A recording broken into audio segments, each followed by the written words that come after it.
I'd like to call the meeting of the Plaquemines Parish Council, June 28, 2018 meeting to order at 1:29 p.m. We have no executive session. Oh, I'm sorry. We'll do roll call. Machine is open. I'm still not. Yep. Let the record reflect 6 council members are present. Council members Burt, Edgecombe, and Lapine are absent. We have no executive session or proclamations. We'll move to item 1C. Status report by the parish president. President Cormier. Yes, good afternoon. Thank you, Chairwoman Williams. This is for the record, President Amos Cormier's status report from June 14th to June 28th. Well, first, let me get straight to it. We issued a press release today in response to a CPRA press release. On June 24th, 2018, I did an interview on WDSU TV on the hot seat regarding hurricane issues in Plaquemines. And I did that interview because I wanted to get the concerns of the people of Plaquemines and also the scientific evidence and discuss that evidence openly and have that opportunity to speak on that evidence. The link was put up on our website. If you go to plaqueminesparish.com, under News, there's a sub-tab called Coastal News, and you can find more information there. We will continually be posting there. Instead of addressing, well, let me back up. CPRA had a meeting on June 20th, 2018. On June 19th, I called up Chairman Bradbury as soon as I got the agenda, at which they stated they were voting on whether or not to bring litigation against Plaquemines. I called up, immediately requested an opportunity to put on the agenda and to address this topic. I was denied that opportunity. Myself, the Coastal Director, Mr. Frelish, Mr. Ken Savastano, Mr. Spears, and we also saw numerous other people up there, such as Captain George Ricks, at the meeting. We attended that meeting. At that meeting, Brad Barth gave a talk about the diversions. At the end of that talk, I requested an opportunity to speak on the diversions, and the chairman denied that opportunity to speak on the diversions. The next matter that was brought up was the attorney, Mr. Peterson, got up and began speaking about the executive session. I attempted a second time to speak and made my way to the table. After getting an introduction in, the second I began to try to speak about the concerns in the science on this project, the chairman gavelled me down and refused to allow me to speak any further. Now, CPRA is clearly playing a fake news game of what the term to speak means when they issued a press release stating that I was given an opportunity to speak. Anyone who sees the WDSU hot seat interview knows that the context of that, speak on the substantive topics, speak on the science, speak on the flood concerns of Plaquemines, speak on the levee risk concerns of Plaquemines, and also speak on the water elevation rises on our back levees, which we have spent so much of our money spending recently and will continue to do so. The WDSU article's interview speaks for itself. I stand by that interview and note that if people are going to play games with semantics, that such as changing terms such as freshwater diversions to sediment diversions that has no logical input other than to try to put political spin out, then that's going to make things difficult for all. And it's not very conducive to a so-called expressed desire to negotiate, because we were in the audience when the board came out of the executive session and spoke about their desire to negotiate while we're sitting right there in the room, in the audience, and we're not allowed an opportunity to speak substantively about these issues.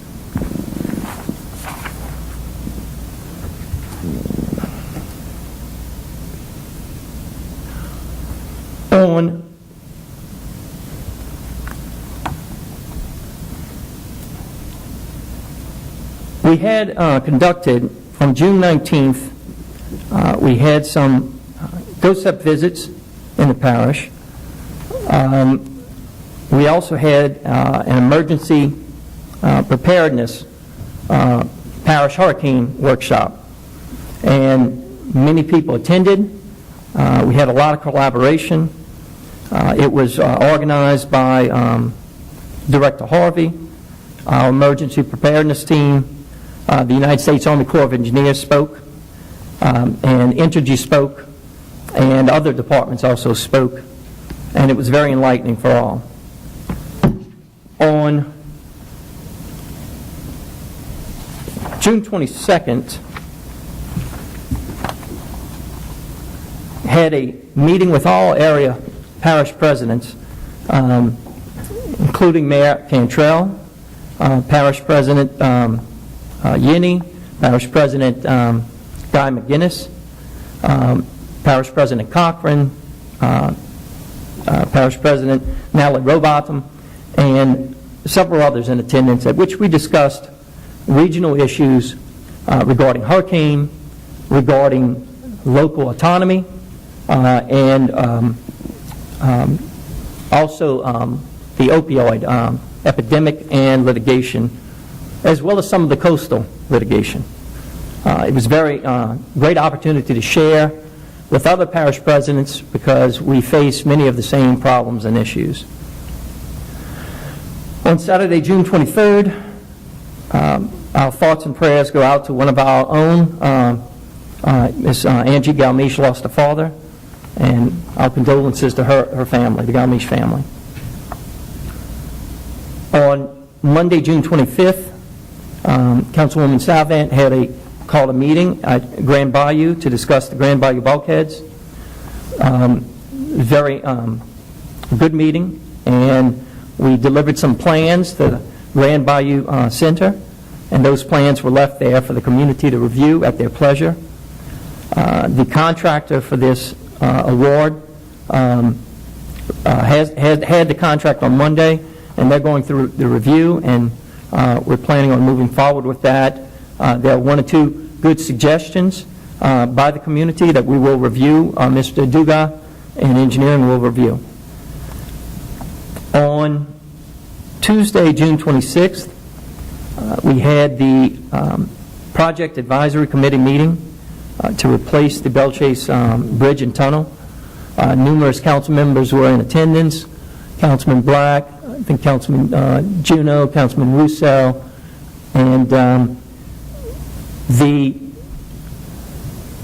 I'll paraphrase, but I'll let the council members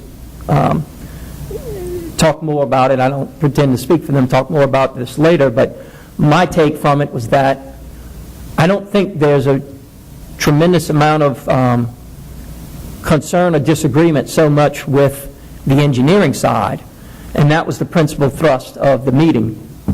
I think the issue is going to be one of financial and who's going to pay for it, because, and unfortunately, DOTD has two different groups working on this. They have an environmental engineering side, and then they have another group working on the so-called novel P3 financing mechanism, which is new to the state of Louisiana. And we were informed that currently there's a shortfall of $52 million that's going to have to be, someone's going to have to come up with to pay for this bridge, replacement of the Belle Chase Bridge and Tunnel. But I'll let the council members speak more on that. I don't know if they want to do that now or... You can conclude your address, and then they can All right. comment. On Wednesday, June 27th, I want to thank council members Roussel, Trufant, Juneau, and Bartholomew for attending the pre-council meeting. It's always good to have those meetings to go through the agenda and have a chance to talk ahead of time, as it makes for a more efficient meeting. We also had the Environmental Advisory Committee meeting. I want to thank Councilman Trufant for attending that. In the afternoon, we had members from GOSEP, from the State Director of FEMA, Mr. Roscom, and there we discussed in great detail. We have, I think, a total of 94 PWs left from Hurricane Katrina. The Director of FEMA for the state wants us to complete, get a total of 81 projects in before 29 of August. I think we have 50 projects in, so we need to work on 31 more projects. And we have our contractors working on that. The biggest issue there is that these are monies that the parish already expended. It's listed under our accounts receivable, and so my message to GOSEP, because there are, let's just call them things that need to be ironed out between GOSEP and FEMA, my message was simply, please, on the highly technical details of whether or not resident inspections falls within a PM contract or not, please release the money to us that's owed to us as quickly as possible.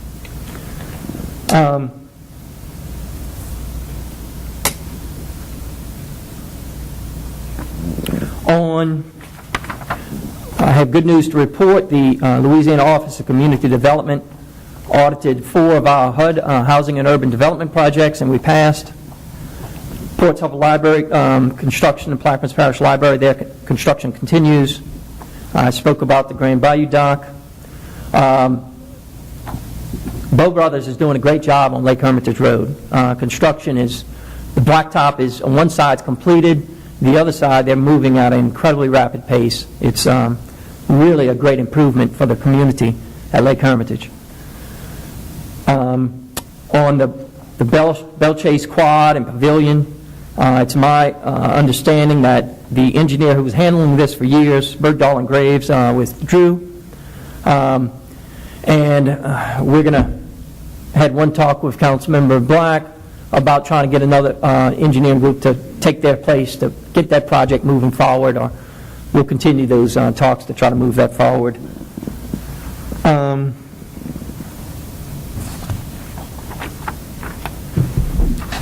Two last things. First of all, I want to introduce Miss Patty McCarty. Given that we don't have an economic development team in Plaquemines now, Ms. McCarty has volunteered, and we thank her. That's tremendous sense of civic duty to help out. And I'll just go ahead, Ms. McCarty, I think you have trying to gather some data or something. To just introduce myself. Some people may know my father, Charles McCarty, who volunteered for 8 years to be economic developer. So it's not unprecedented that someone volunteers for this position. I'm hoping that this introduction will allow me to seek a spirit of cooperation among different departments within the parish. And recently, I had to write a paper which I sent all of you, which was an overview of the parish, and ran into some obstacles there in compiling the paper, but I wanted to ask all of you, I'm going to revamp it again. If you still have a copy, or if you would like me to send out a copy again, if you see anything that you would like to change. This paper is signed by the governor and is sent to new businesses that are coming to the 9-parish region. And GNO Inc. was the person, the organization that initiated this paper to be commissioned. Also, although my initial goals were to only seek grants so that we could develop some documentaries and a commercial that would introduce the parish to new business, sort of a leader, so that when somebody's looking to place a company in a parish, they would be able to see something up front before contacting us that would kind of draw them in to the parish. I'm also trying to register land in a database that Louisiana Economic Development is compiling, and Entergy is the company which has developed the software for this registration.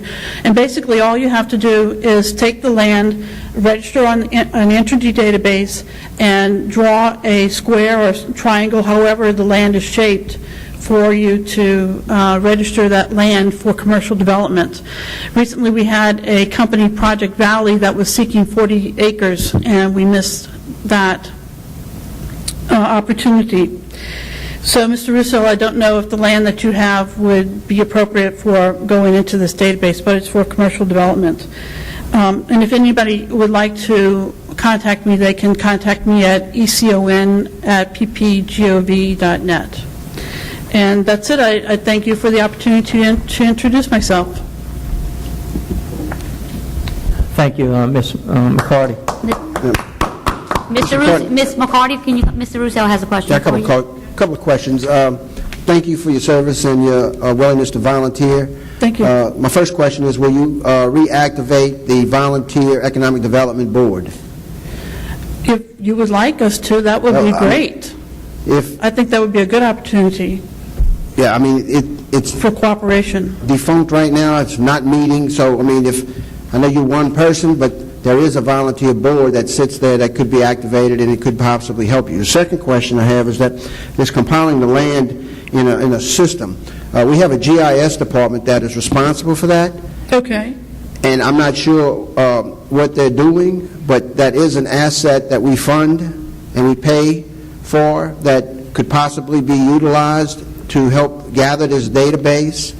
The property that we were going to try to clear the title on in a little while, it definitely is going to be something that I'm sure the government would like to see developed, and That's wonderful. it's on both sides of the existing Peters Road corridor extension project. But those two questions, I think, would be helpful to you if you could get the GIS supportive and start inputting all of these parcels of land for development. That would be terrific, because I've been trying to figure out who to go to get the land off Walker Road put into this database. I don't want to interfere with the land that the port has set aside, but yet if a company comes in that might be appropriate, like this Project Valley, which is a food processing plant that wanted a building on 40 acres. That's a huge building. Well, let me say that I don't want to bog you down with work since you're volunteering, but the effort that is made by the port and this council are all one and the same.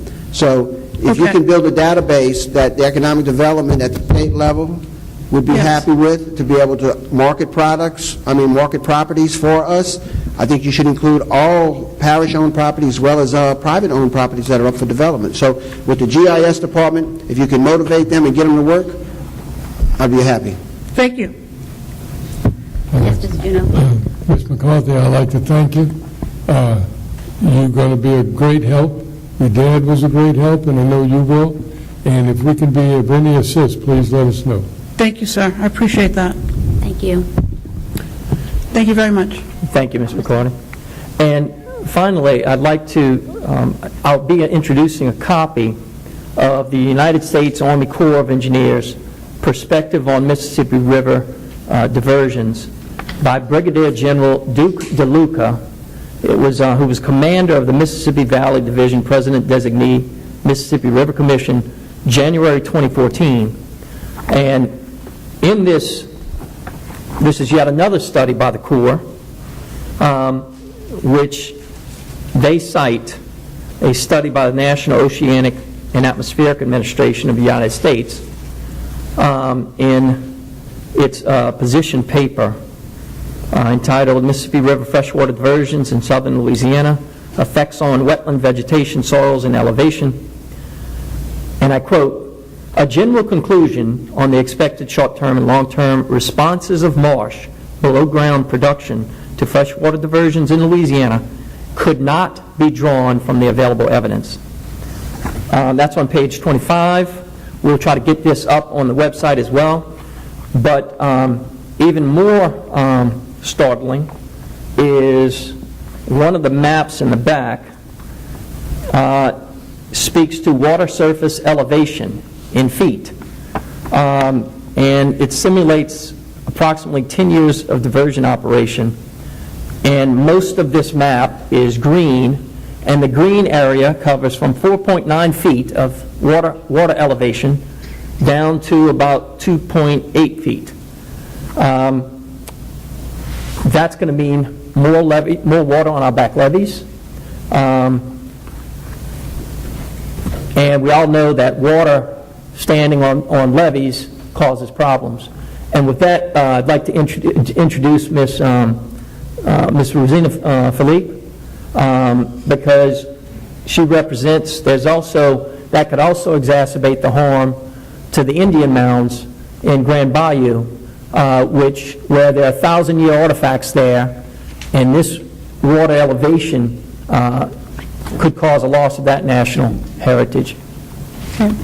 Thank you very much, Mr. Cormier, Ms. Trufant, council members, for having me here today and giving me the ability to share a perspective and some knowledge with you about this proposed project for the diversion. Grand Bayou Village, we have been in this region for centuries, so my knowledge base comes from long-time occupancy in this region. As President Cormier stated, we do have our mounds as the original site of our community, and to us they are sacred formations, and there were 12, which is an unusual configuration for the mounds complex system, and as such they have suffered the ravages of time, but they are still in existence after all of these centuries. And we have been very protective of these formations for many years, but outside world being what it is, they have found their way to science, archaeologists, whatever. So there is some reports on their existence. However, with this proposed project and the amount of water that we perceive to be introduced into this region, we see an accelerated timeline where the destruction of these formations will face. And we're wanting to know that in proposing this project, what has the Corps or the CPRA, what have they designated for this area, and have they even considered any type of protection?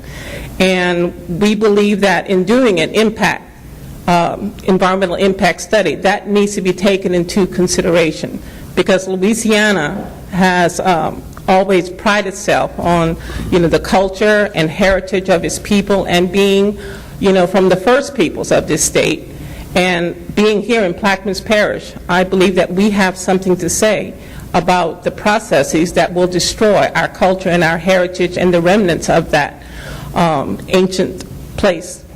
So that's something for consideration for this board as you go forward in your deliberations in dealing with these entities and trying to decide the best way to proceed with this project, if it proceeds at all.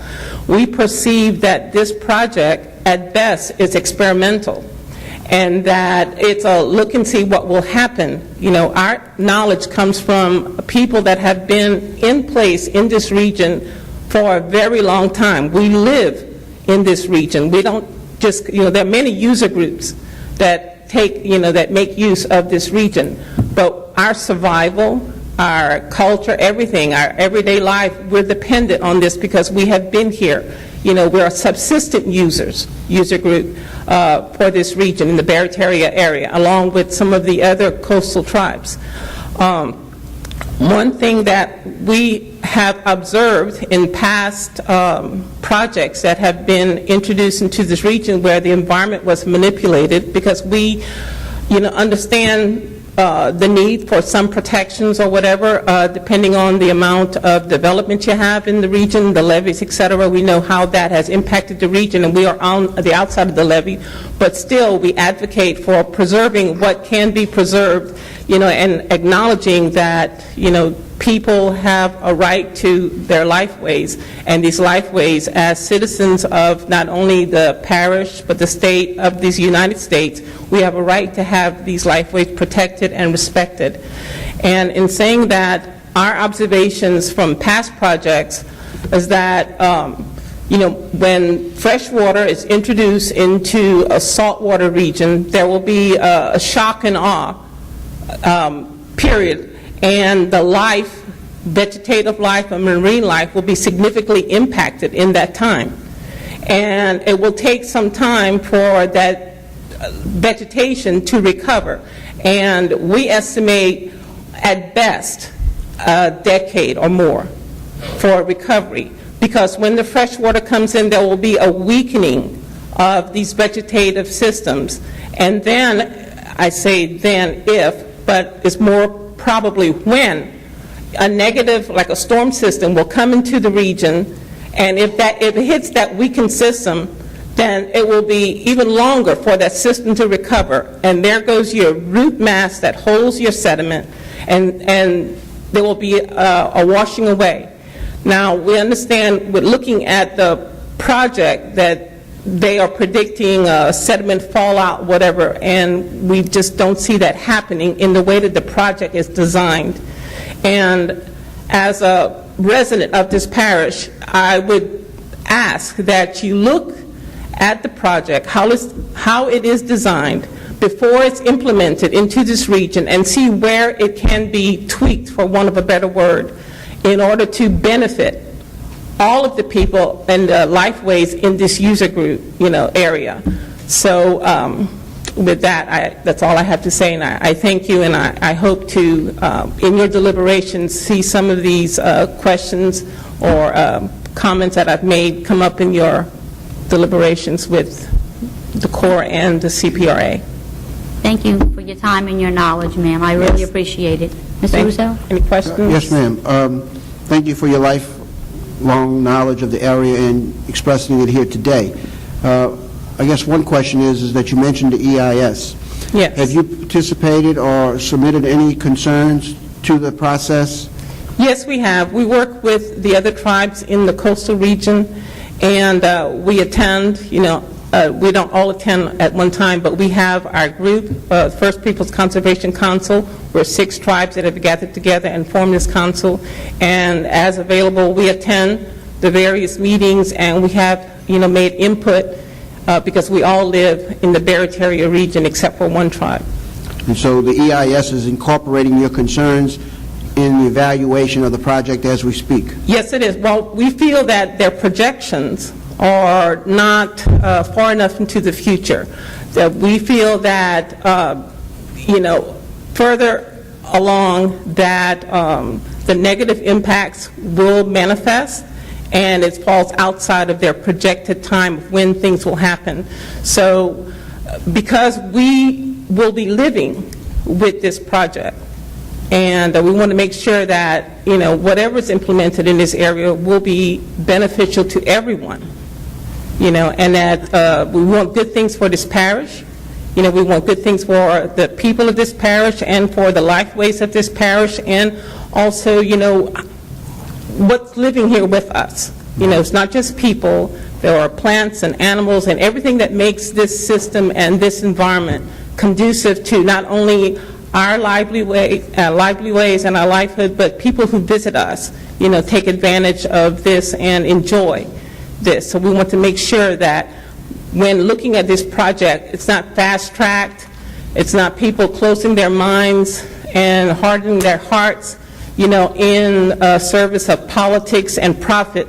We want something for this parish that will be beneficial to this parish long-term, not just a short-term implementation, seeing what happens in a gamble, and then the people of this parish are left with trying to find an alternative to try to fix something that destroyed, what we have come to appreciate and value.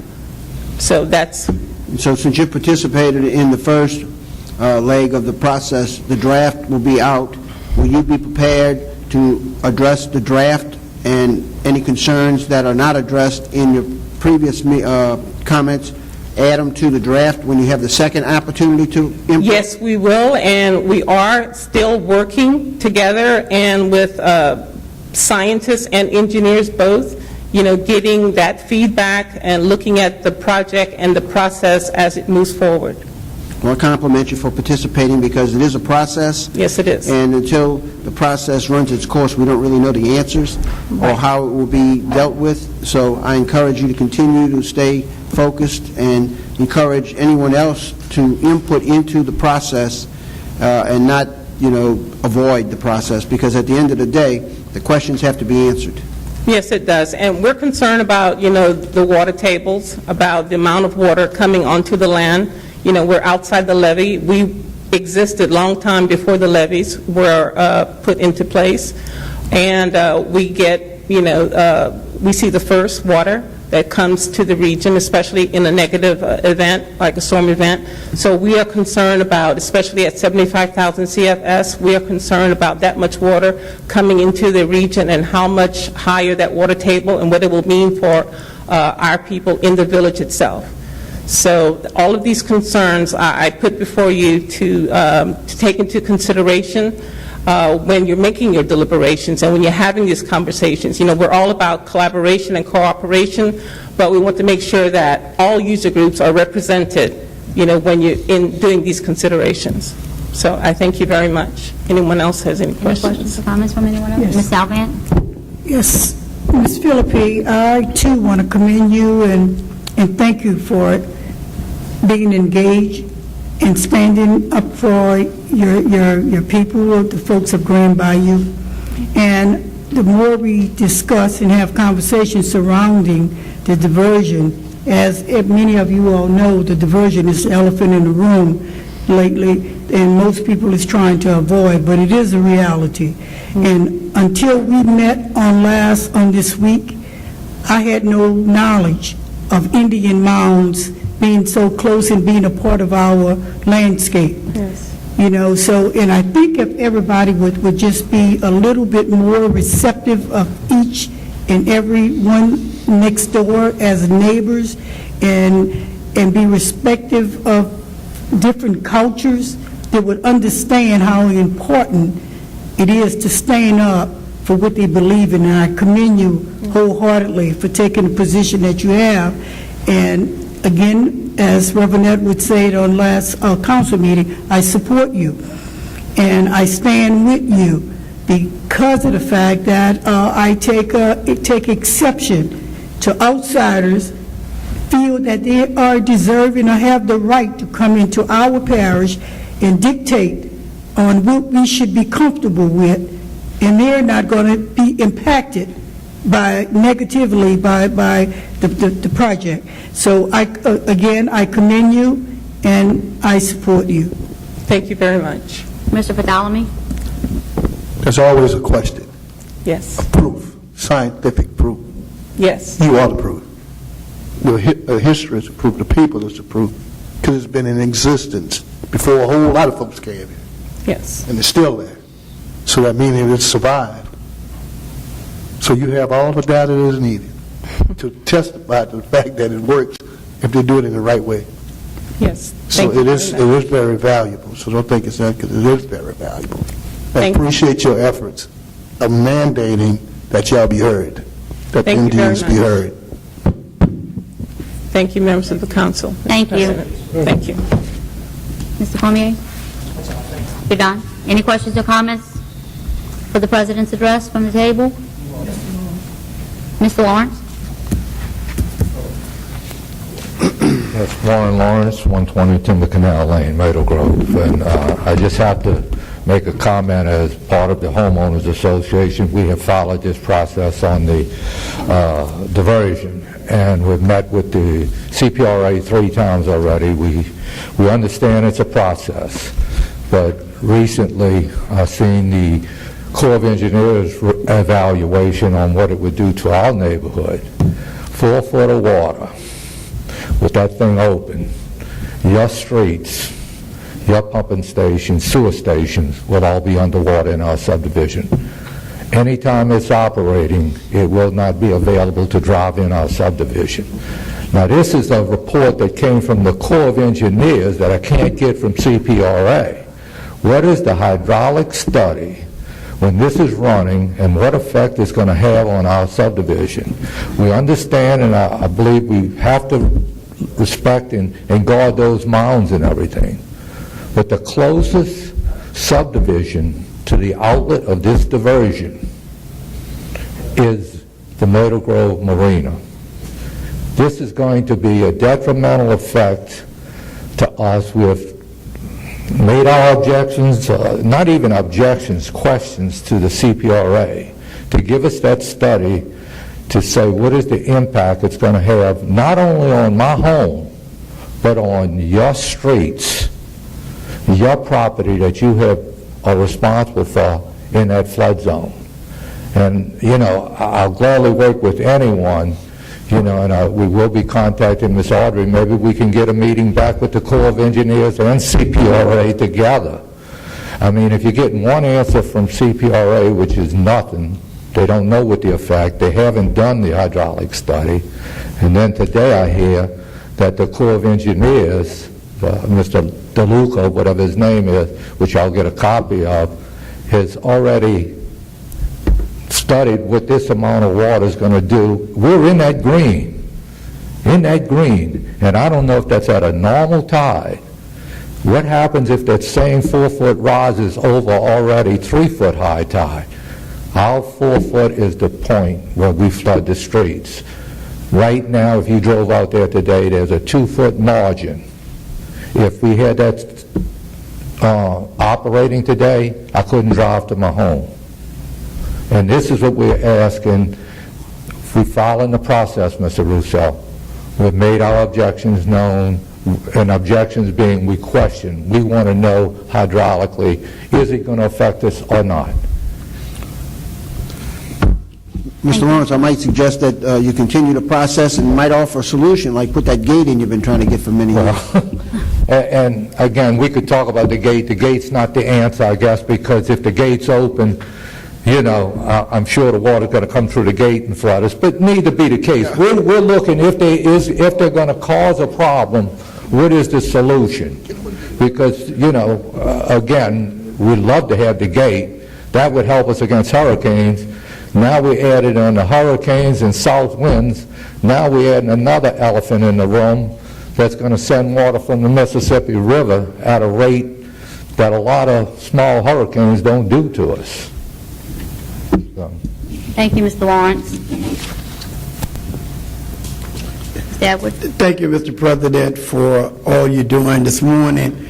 You know, we have an exhibit at Phoenix High School on waterways. It's a project of the Smithsonian Institute that Darrell Lynn Turner Design Tribe Cooperative Center brought to Plaquemine Parish, and it's a very historical event. But the kids are doing a project around a diversion and waterway. And this morning when I slipped in, one of the parents asked me, she said, you know, I've been looking at the diversion stuff, and I see where the parish president is taking on CPR. She said, but why the whole council?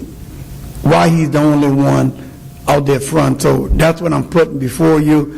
The public, you know, I don't want to see just Mr. Cormier out there on this issue, but seeing a united front from this whole council on the diversion project. Because as the fishermen came on last week, told you, and those of us who've been doing this for 20, 15 years, been going back and forth to D.C., understand the importance of this. But I think the council, not all the council members, some of y'all are too silent, and I think it's time now either let the public know what side you're really on, because the parent asked me that, and I said, well, I can't tell you. I heard at the last council meeting, some people say they see the light now, but I don't know what that means, and I shared my comments about Councilwoman Salvin saying she's supposed. So I just think this is something, CPR, you know, is not Goliath, you know, and if it is, we got to have some more David that willing to come forward, because regardless to the economics of they're telling you, this will harm our unborn future generation. If any move that you need to be upfront on a series of, is the divergent impact. It is a sad day on the east bank of the river when you go to that marina, when you think about all these fishermen now who made a living, that place is closed down because of what the fresh water is doing. So I hope this council really understand the passion that people saying with that, because people are hurt, people can be dying as a result of not having economic gain. So I hope that, Mr. Coleman, you're not the only face in Baton Rouge where people see that the whole parish council is coming out on behalf of the citizens of Plaquemine Parish. Again, we want to applaud you on that effort. We know it's hard when you know you're going against the power that be, but we tell you stay encouraged. We with you no matter what happens. The citizens of Plaquemine Parish appreciate your effort, and even if you got to do it by yourself, don't get discouraged. We're looking forward to you, because that's what we don't agree on a lot of things, but I'm 100% behind you on this issue. Mr. Bartholomew? Yes. Reverend Evans commented that, well, been on this thing since 15. When he first came in as a council member and not supporting the CPR with diversion. And I'm still in that mode. Because what happened when we destroyed the east side with that diversion through Mardi Gras Pass and Fort St. Philip and everywhere else down there, the fresh water's coming in, and also the Canalton project that eliminated the natural resources that we have. Totally against it on Barataria Basin, because what an impact that it had on the East Bank. So I noticed the devastation it take on the west side. So I don't know my colleagues, but I am totally against it.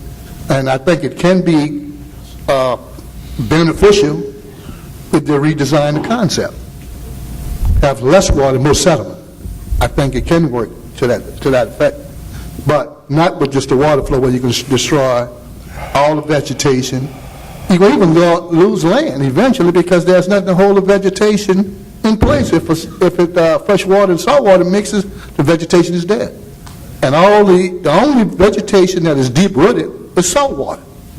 Fresh water is not deep-rooted. Only salt water is deep-rooted vegetation. It's the only thing. So just let everybody know that CPRA knows it, because I've been to several meetings and told it to them, and say every chance I get. Badberry, met him up there in Barry, told him the same thing. He said, I don't know what I'm talking about. He said, I'm from Grand Isle. Oh, you know I'm not. I said, how you from Grand Isle? You live in Grand Isle, but you're not from Grand Isle. But anyway. Mr. Roussel? Yeah, I just wanted to make a point, Rev. No matter what individual council members feel about the project one way or the other, Mr. Cormier is standing on an ordinance by this government. Yes. So it's not a matter of Mr. Cormier out there leading the train by himself. He's standing on the backs of every member of this council, because you haven't seen one member of this council come back yet and try to rescind the ordinance. And I'm not saying that won't happen one day. So as far as a united front at this point in the game, that's where we're at, because we get the letters about suing us as the levy board. I don't know what he gets, but when he gets in the pitch, he raises the ordinance and say, this is why we can't do it. Now, if the ordinance went away, I don't know what his position would be. It'd probably be the same. But to sit there and not recognize where the whole government is on this issue, I think should be cleared. Mr. Wright? Hold on one second. Ms. I don't Alpert? want to be contrary, Mr. Roussel, but I still think that it should be, it would not be harmful. It would be more helpful than anything if each individual council member would publicly state their position. And I'm not saying that you're mandatory or you're obligated to it. And I'm not sure with the upcoming election that any council member would take the chance of rescinding that ordinance. I'll take my chance right now, Ms. Alvin. Let me answer the question where I stand. Personally, I think that the environmental impact statement should be engaged wholeheartedly and embraced to be able to gather all of the concerns and answer the concerns, and at the end of the day, then we take the battlefield and make a decision as to where we go. But to interrupt the process in the middle, we never get to the end. And so it's not a problem for me to stay where I stand, and that's where I stand, as the environmental impact statement needs to be completed. And it needs to be fully engaged. This government did not participate in the first leg of the process. It wasn't there. It was invisible. Now, that's unacceptable. Now, if we want to go forward and catch up, when the draft EIS comes out, then let's get after it. All of the concerns that you see listed everywhere and objections, put it in the record.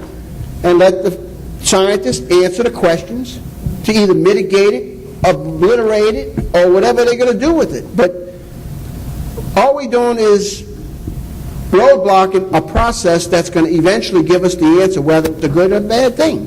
And I can't sit here and tell you what it is. I know that the sentiment around here that it's a bad thing, but I think that we have more to lose in the long run if we don't complete the process than we do to gain the process. I say let the process continue, but it's no harm in stating your position. And that's my position. I agree with everything Mr. Roussel just said. In addition to, I oppose the diversion. Mr. Cormier? Yes, and no one here is preventing them from collecting data on the effects on the essential fisheries habitat. No one here is preventing them from collecting data on the east bank of Plaquemines, where we're seeing dead zones, we're seeing toxicology. So it's disingenuous when CPRA says, "Oh, we just want to construct a permit so we can just study the matter." That's disingenuous. CPRA has awarded contracts already. Now, there is United States Supreme Court case law that's clear. It's undisputed. I sent this to CPRA, Mr. Peterson, about 4 months ago, or thereabouts. And my question was simple. If you have something that says that the NEPA process will safeguard our substantive concerns, please let me know. And I heard crickets for a long period of time.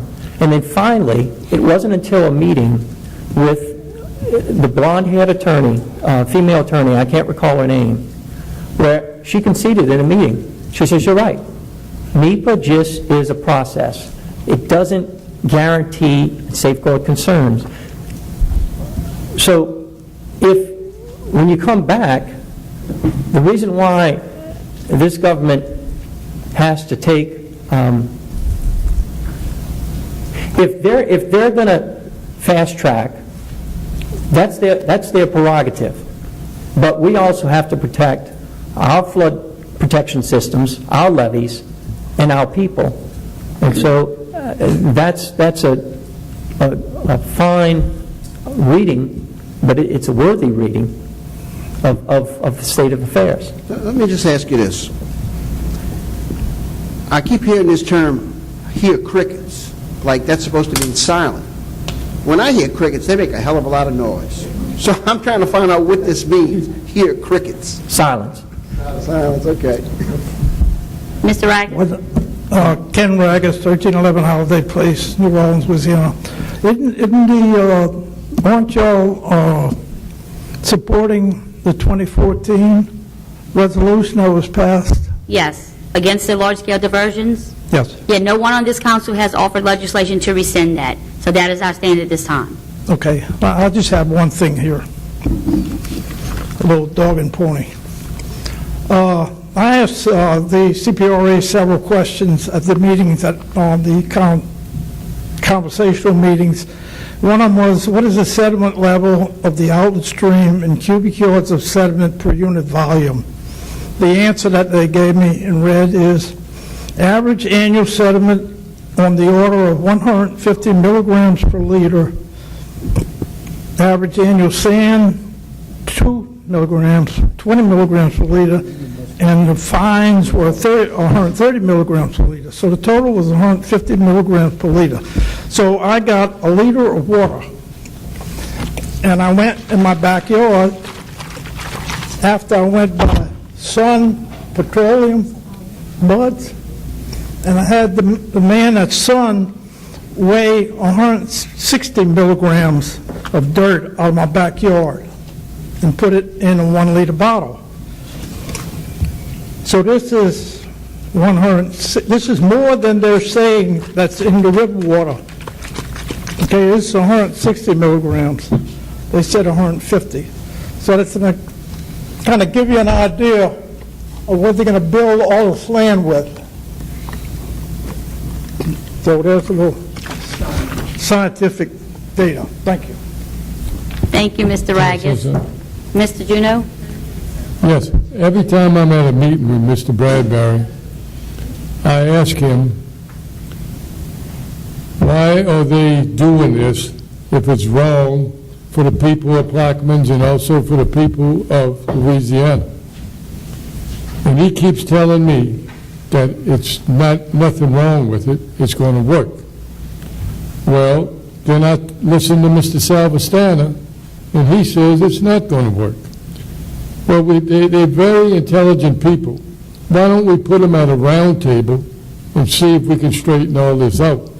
Now, somebody's got to come up with the right answer. They can't be fighting forever. But no one wants to hurt Plaquemines. But the way things are happening, I'm afraid Plaquemines is going to disappear. And that's what they're trying, that's what the federal government is trying to do, in my opinion. That's just my opinion. And they don't want to put us back. They want us to disappear, which I don't want us to disappear. I have relatives and friends down the road. But it looks like that's what they're trying to do, make Plaquemines Parish disappear. Now, that's my opinion. But I think if we sit at a round table and get all them geniuses together, somebody's got to say something. Thank you. On that note, Mr. Juneau, my stance on this issue is I agree with both Ms. Salvant as well as Mr. Roussel. The process needs to continue, but the project does not need to happen at the expense of our residents and our livelihood. These fishermen and the people that have lived here have seen the process, have seen the effects. That's who needs to be at the round table. The people who've experienced this. That's my opinion on the subject. Any other questions or comments? At this time, we will move to item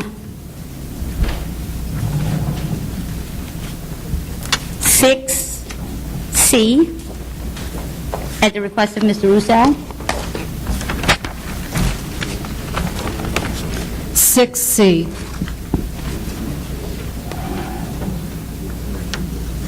A resolution authorizing Plaquemines Parish Government President Amos Cormier to enter into a cooperative endeavor agreement with West Jefferson Levy District providing for the conveyance to Plaquemines Parish Government of West Jefferson Levy District's 1/2 undivided interest in a certain tract of land consisting of approximately 450 acres in Section 44, 45, 74, and 75, Township 15 South, Range 24 East, in Plaquemines Parish, and otherwise to provide with respect thereto.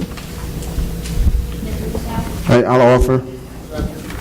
Mr. Roussel offers. And we have changes that have been distributed, and I offer it with those changes, and I think everyone should have a copy.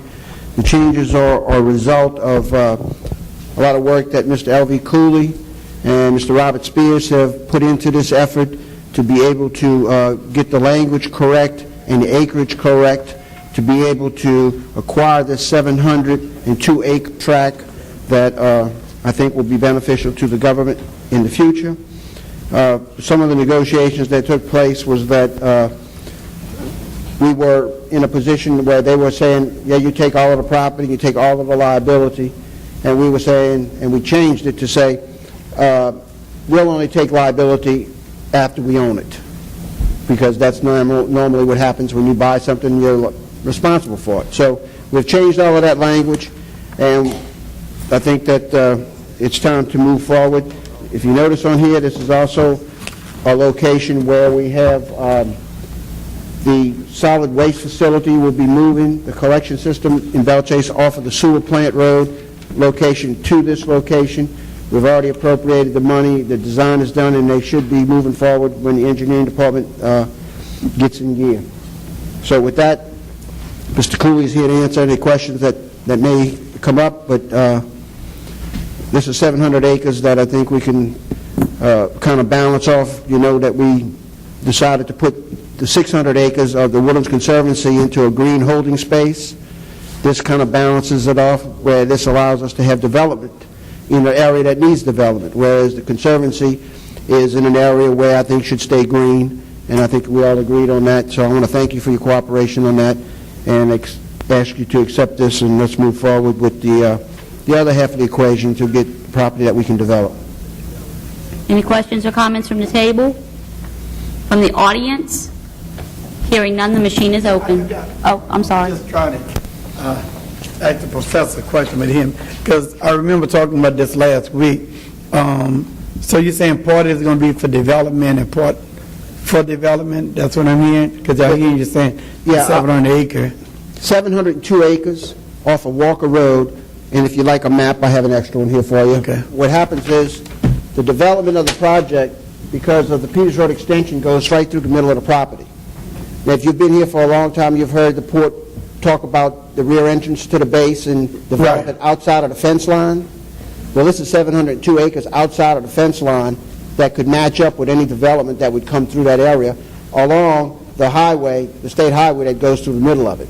Now, I mentioned this area over here because we've already appropriated money to be able to move the solid waste collection center off of Sewer Plant Road, because DHH and DEQ have put a lot of pressure on over the years about the facility not being up to par. So we have a facility that's already designed. The administration is moving forward with the building of this facility. The money's in place, and so that will go on one corner of this property.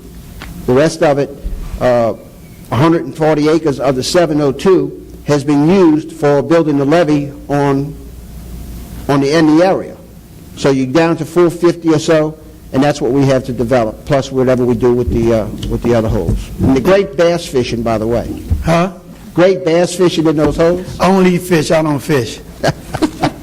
Well, I'm just helping out. Any other questions or comments on the item? Hearing none, the machine is open.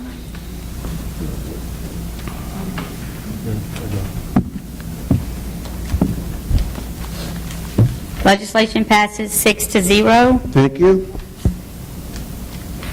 Let's move to item 6M, please. That's another item Mr. Elvey may need to speak on.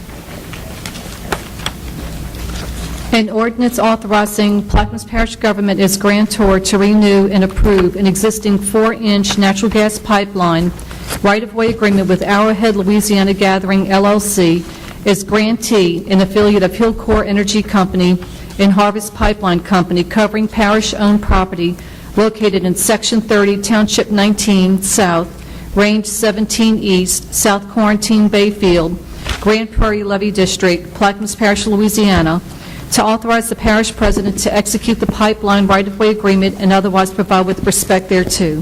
Councilmember Bartholomew? Yes, I offer on the recommendation of the President and LV, our attorney, that we support this. Mr. Bartholomew offers, is there a second? Seconded by Mr. Juneau. Any questions or comments from the table? From the audience?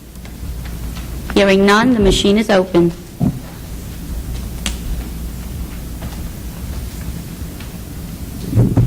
Legislation passes 5-0. Mr. Black is not present at this time. Let's revert back to the agenda, please, Ms. Parker. Item number 2, bids and advertisements. None. Item number 3, beer and liquor licenses. Mr. Bartholomew? None. Mr. Black? Mr. Juneau? Your special event permit.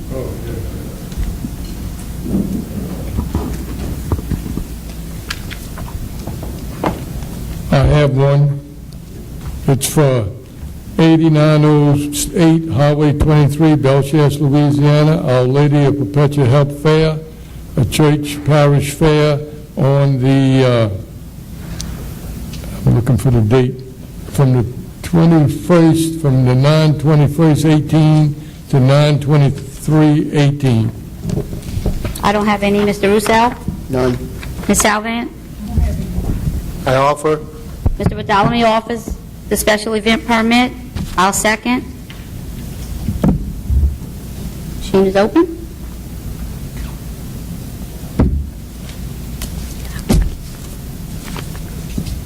Permit passes 5-0.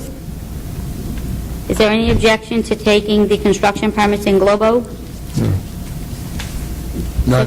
Let's take them in globo, please. 4A1, Hellas Oil and Gas Company LLC, application number 2018-150, dated March 5, 2018. Jet along existing 3-inch pipeline to replace a 20-foot section of pipeline in repair leak, East Black Bay Field, Councilmember Bartholomew.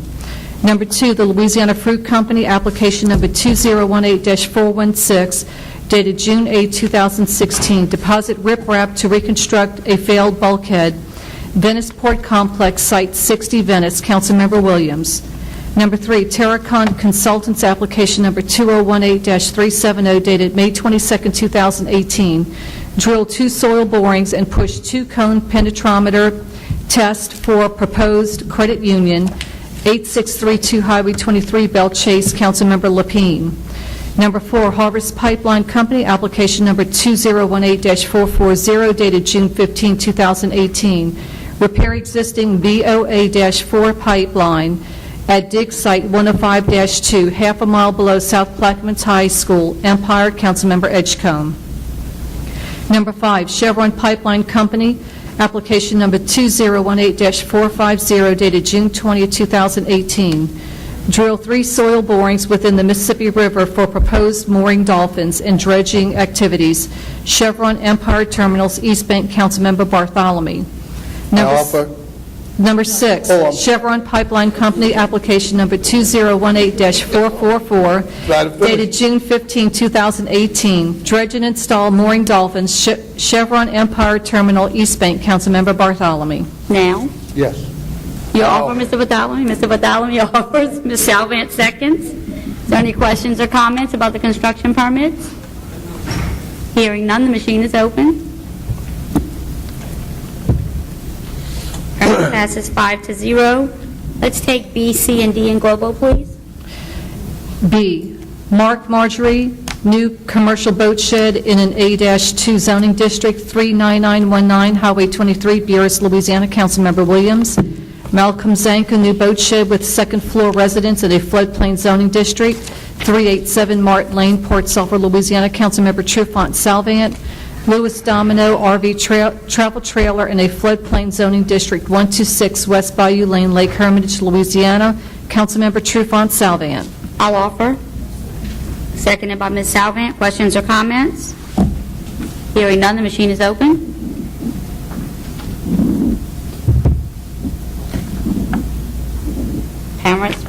Permits passes 5-0. At this time, I would like to note the deferrals or withdrawals from the agenda.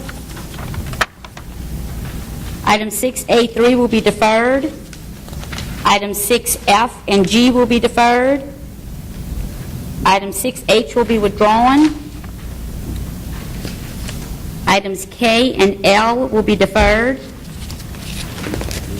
6N will be deferred. And 7B will be deferred.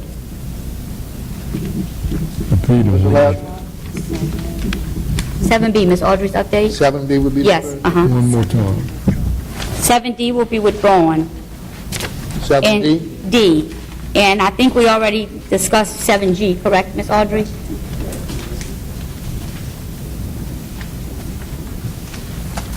Introductions? I got 2. Yes. 2.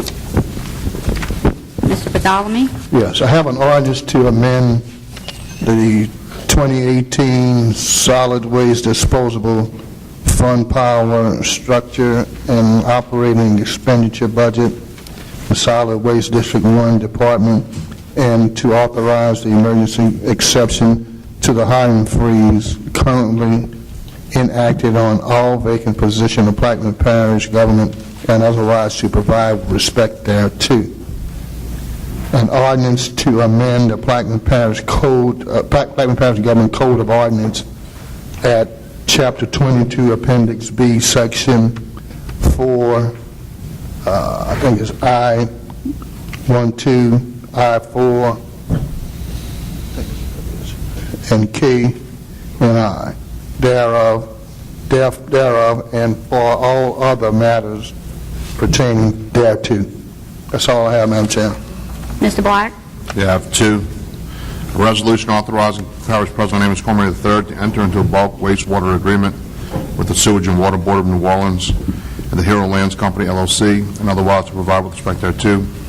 An ordinance approving a plan of re-subdivision of the property of Equiland, Inc., Plaquemines Parish, Louisiana, as shown on the map of re-subdivision property of Equiland, Inc., by Brian Hammett and Associates, certified by Hugh McCurdy III, PLS, dated April 25th, 2018, revised June 18, 2018, the owner having fulfilled all the requirements of the subdivision, re-subdivision ordinance of the Parish of Plaquemines without cost to the Plaquemines Parish government or the Parish of Plaquemines, and otherwise to provide with respect thereto. That's all. Mr. Roussel? Mr. Juneau? Sorry. An ordinance to appropriate the sum of $20,000 to La Ya to reimburse expenditures by La Ya upon the Public Works Plaquemines Parish Performing and Visual Arts Program project, otherwise known as Building 603, and otherwise to provide with respect thereto.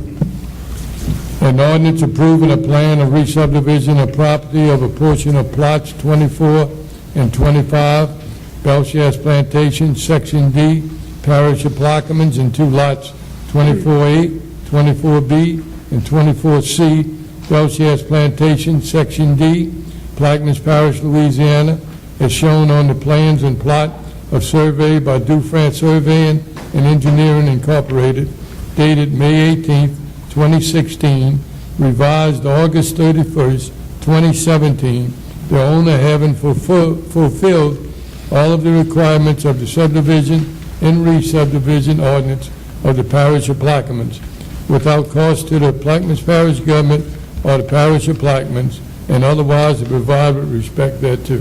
Thank you. I have a few.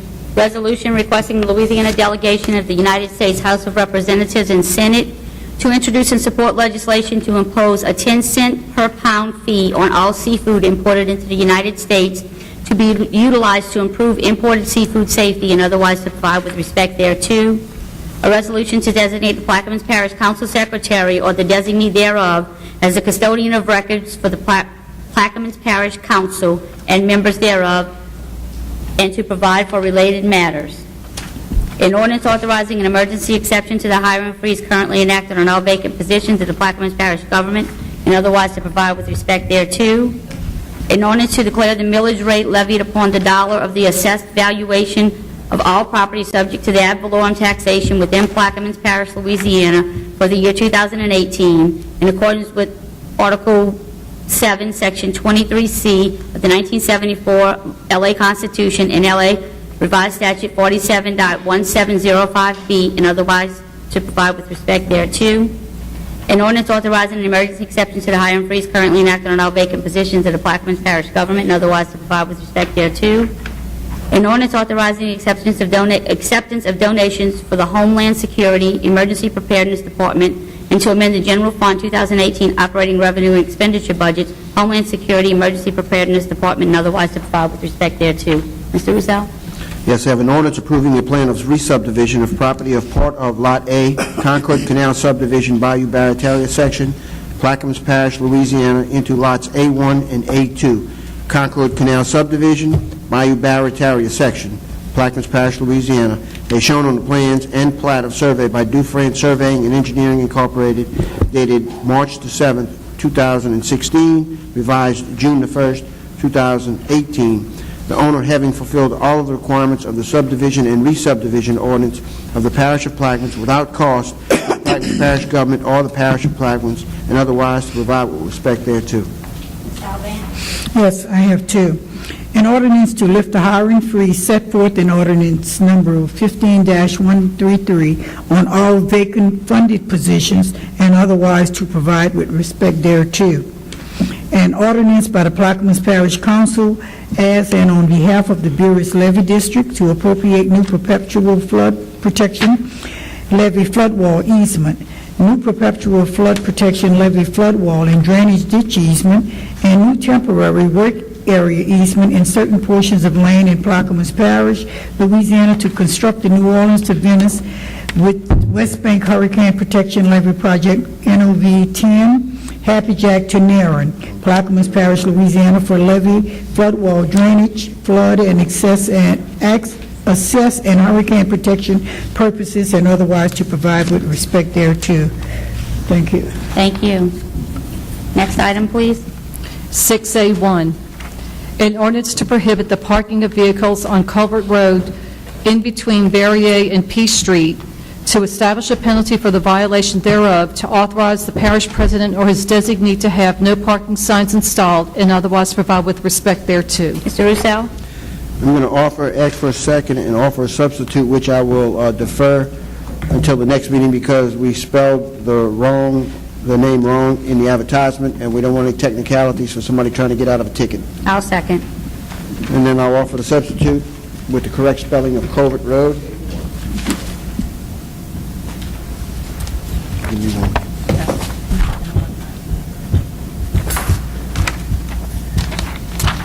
I'll offer as a substitute and ask for a second. Seconded by Ms. Salvant. And at this time, I'll defer the item. Item's been deferred. Next item, please. 6A2, an ordinance approving a plan of re-subdivision of the property described as Tract C and Tract D of Hewitt-Becknell Division, Lower Star Plantation, Section 2, Township 16 South, R24E, into Lot C-1 and D-1 of the Upper and Lower Star Plantation, Section 2, Township 16 South, R24E, by Gilbert Kelly and Cochier, Inc., dated January 21st, 2018, the owner having fulfilled the requirements of the subdivision and re-subdivision ordinance of the parish of Plaquemines without cost of the Plaquemines Parish government or the parish of Plaquemines, and otherwise provide with respect thereto. I'll offer on behalf of Councilmember Edgecombe. Can I get a second? Can I get a second?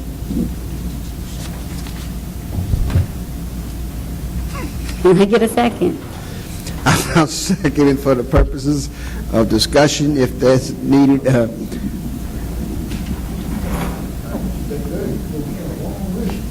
Huh?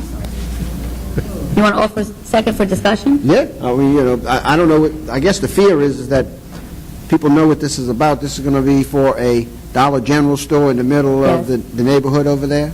They still have to go forward with a zoning change, so, I mean... Well, they would have to still come in front of the council for the construction permit change. and the zoning change. Yeah, unless they got some, Amitra could explain it. That's my understanding from Mr. Edgecombe. This is just, this will not approve the Dollar General being placed there. This is just for the property, and they would have to come back in front of the council. Correct? That is correct. It is a... Yes, sir. Yes. This is just a division of the land. They can either two ways seek approval for the Dollar General, one as getting council approval for commercial use in the A2, or to do a map change to make the A2 a C2, but either way, the council has final say in the development. And I have Mr. Voltalina here, just in case you all would have had any questions. He's here to answer any questions or concerns you may have. Ms. Sumitra? Yes, ma'am. Yes, I'm not objecting to the legislation, but my concern would be, we are not putting the cart before the horse. Shouldn't we approve? No, ma'am. You have to have the division of the lots to make it its own parcel prior to getting the development. This is just dividing the lots, and the development will be on one of the lots. It will be on the front, the very front small lot. Yeah, but my concern is any objection from the neighbors would not come until you go before the zoning board, right? Yes, ma'am. No, yes, ma'am. Either it would go either way. If they petition to do the A2 use in the C2 and the A2, the neighbors will get the notification 15 days prior before the council meeting, and that will give them the ability or the opportunity to come to you all and speak or oppose or if they petition to do the map change, the next hearing will not be till September, and then they will get the notifications again 15 days prior to the public hearing for the development board. Then it will get sent to you all, the council, and then it will be up for vote after a layover. Okay. But I'm either just way- trying to be a voice for... Yes, ma'am. for Either folks way, that's they not will have the here. opportunity to speak for or against. All right. Thank you. You want to come up, sir?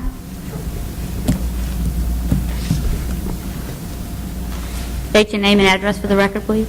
Sure. My name is Ed Voltolino. I'm representing Dorsey Development Company's address 3636 North Causeway Boulevard in Metairie, Louisiana.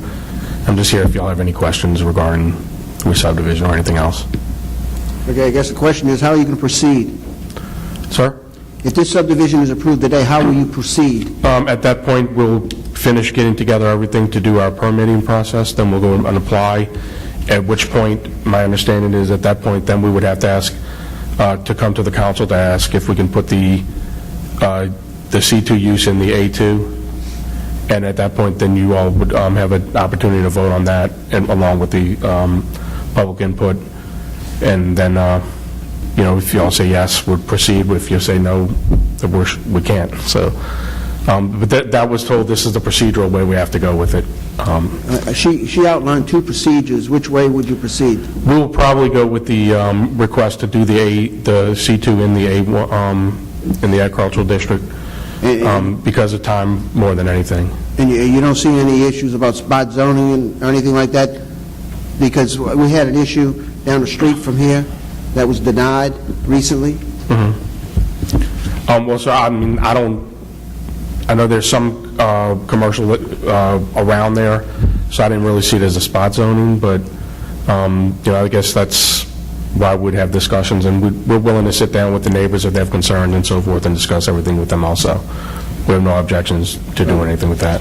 I think at this time I'm going to withdraw my second and let Mr. Edgecombe handle it, because it's his district, really, and he should be here, I think, to promote this. So at this time, You're going to withdraw? I'm going to withdraw my second. Okay, we'll defer the item, Yeah, I would think that'd be the best. and it'll be taken up at the next meeting when Mr. Edgecombe is present. Okay, can you give me the date on that, please? July the 12th. July 12th. All right. It'll be in Bellchase, on FL with Bear. All right, thank you.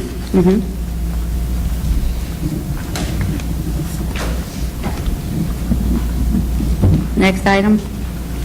6B, an ordinance to amend the 2018 Manpower Structure Economic Development Department and otherwise to provide with respect thereto.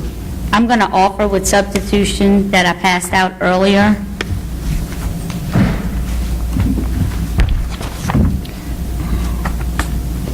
I'll second. Seconded by Mr. Roussel. Want to read the preamble, and then I'll explain the substitution? The new preamble is an ordinance to amend the 2018 Library Services Fund Manpower Structure and Operating Expenditure Budget, Libraries General Department to amend the 2018 General Fund Manpower Structure and Operating Expenditure Budget, Economic Development Department, and to authorize an emergency exception to the hiring freeze currently enacted on all vacant positions of Plaquemines Parish government and otherwise provide with respect thereto.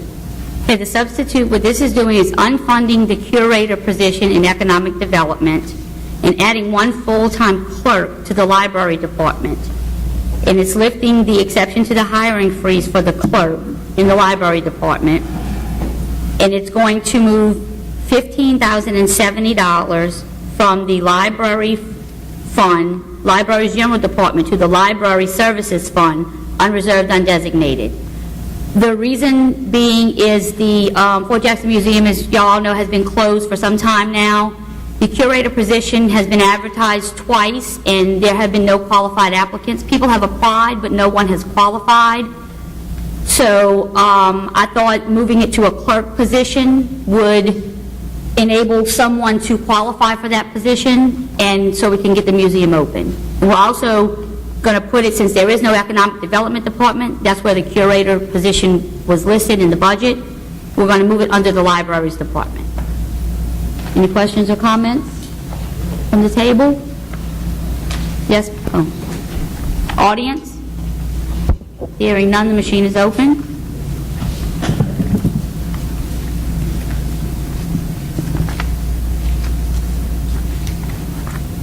Legislation passes 6-0. Mr. Cormier, I would appreciate it if you would get with Ms. Ellen and ask her to advertise this ASAP. Thank you. Excuse me.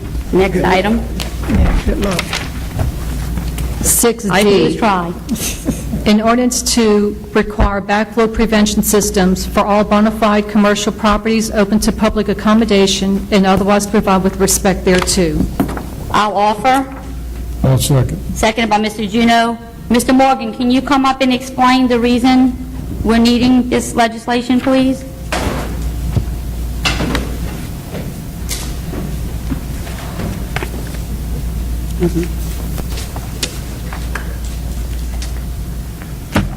This is part of the DHH regulations.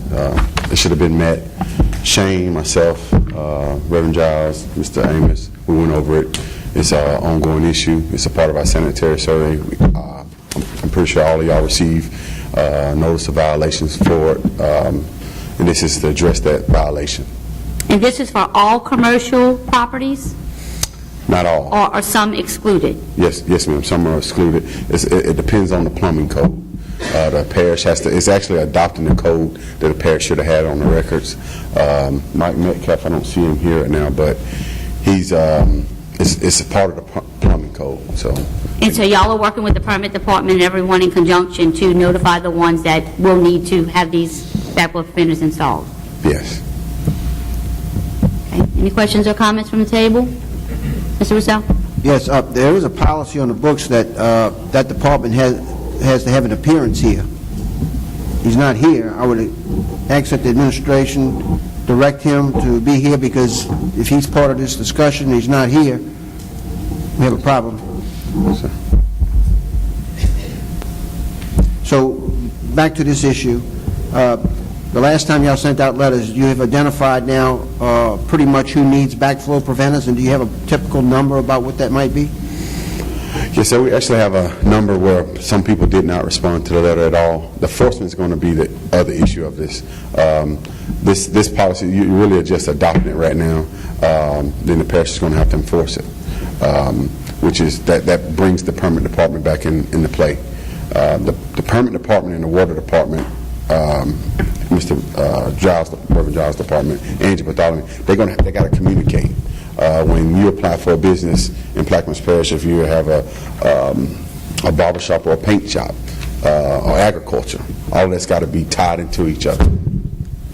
So the permit department is going to have to put some additional information and request on a form for like a permit? Permit form has to be revised? Yeah, well, when they apply for the permit, that business, they know what type of business they're applying for right then. They tell the permit department, and they should communicate then. That's what I'm saying. When an applicant walks in the office, he should be able to fill out the application. That's right. And if the application today doesn't include this, then the application needs to be modified to include the information that's going to be requested of him on that, so the permit department needs to be plugged in? Yes, sir. Okay, thank you. Any other questions or comments? Mr. Lawrence?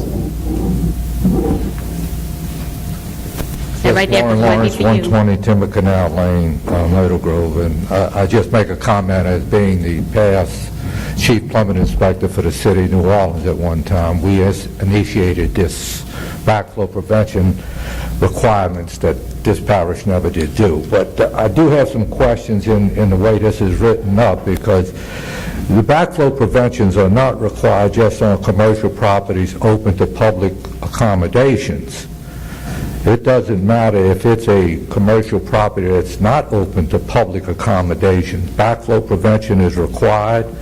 There's a separate requirement that the installer be certified by the Department of Health for the state of Louisiana, and there's a separate application to be filed. I don't know what the ordinance looks like, so I really can't comment completely, but I can on what I read here. And when you say bona fide commercial properties, I don't know what that means, because the requirement is not just on commercial properties. You have backflow requirements in a home that is required when you file your permit. It's either what they call an air gap, which you see on your kitchen sink, or it may be if you have something in your house as a swimming pool.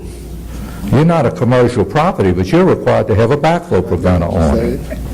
And that's filed with your application for permit. So, you know, I hate to get into this, but the wording of this, you know, tends me to ask a lot of questions on what I was involved in. It's 19 years ago, and my memory ain't that good, but, and I don't know what has changed in the process since then. But this all falls under the State Board of Health, the backflow prevention requirements. And there's a table that lists, if you have a barber shop, what kind of requirements you're going to have, whether it be a double check assembly or reduced pressure backflow preventer. If you're a farm, what do you have to have on your...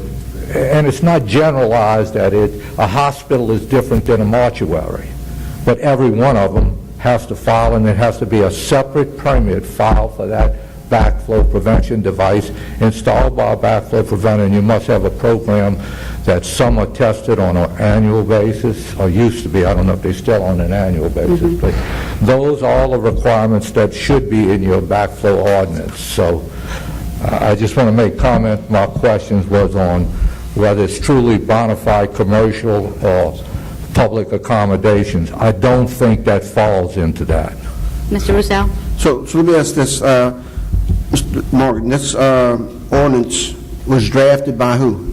Mr. Landry is who I received it Who? from. Mr. Landry? Yes. Shane Landry? Mhm. Well, that's our legal counsel, so, you know, if half of what Mr. Says is correct, this doesn't cover it. I know. And maybe the ordinance is a lot No, it's not. different than what I'm reading. No, it's not. I don't know. So I would think is that the legal staff needs to get an ordinance together to just say that, you know, we're adopting a policy to comply with DHH rules and regulations as whatever they are, and you can cite a few of them and go from there, because the interpretation of this is going to be just what Mr. Lawrence said. I know Shane was working with our son and mother parishes policy. I don't know if he used it or not. I haven't seen the full... Well, let me read it to you so it cleared up. It's, in order to require backflow prevention systems for all bona fide commercial properties open to public accommodation. Then he goes down and it has 3 paragraphs. For purposes of this ordinance, a bona fide commercial property shall be defined as a property used primarily for the generation of income, the production of goods, to sell to the public, or the provision of services. B, for purposes of this ordinance, public accommodation shall mean that the commercial property is open to the public and that goods and services are provided to walk-in clients or the public at large. And third, this ordinance shall not apply to farmhouses or other such residents situated on agricultural property or to home-based business primarily engaged in electronic or postal commerce. So I don't know why we would put something in here that excludes anything. You know, it opens up a door for us for problems. I think we ought to cite the rules of the state law and whatever we got to comply with, and let's move forward. So Since Mr. Landry isn't here and he's the one that drafted this, I'm going to defer this item, and when he comes back from vacation, we can get with him to try to get clarification on his intentions and where this came from. But my comment would be, Mr. Morgan, are we on a timeline here, or? Yeah? When I spoke with you, I think you had 60 days to reply. 60 days to reply to him and say that you met the standard. And that's what Shane was working on. I haven't, when we sat in the meeting together, I know he was working on it. That's all I remember him working on it. And we was going to actually send it to DHH and get their approval.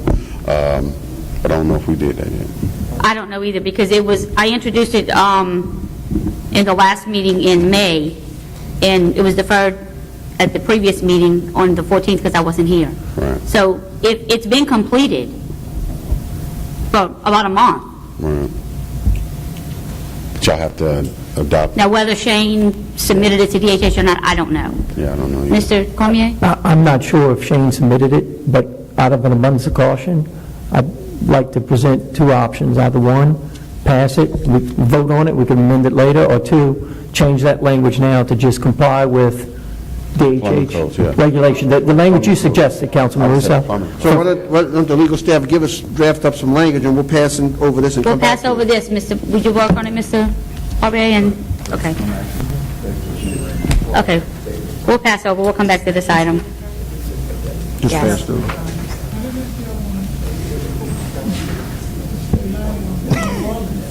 Item 6E is going to be deferred, I'm sorry, that's Mr. Bird's. Which one? 6E, that's the next item, I failed to mention that one.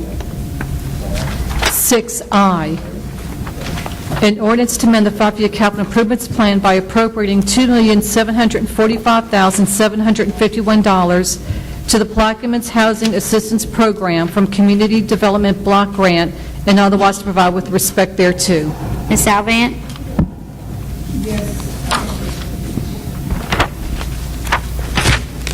Actually, this is just some additional money that,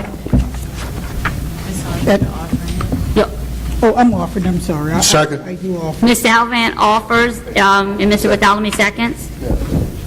This is actually some CDBG money, additional funding that was granted to the parish to aid in elevation and continuing the elevation program throughout the parish.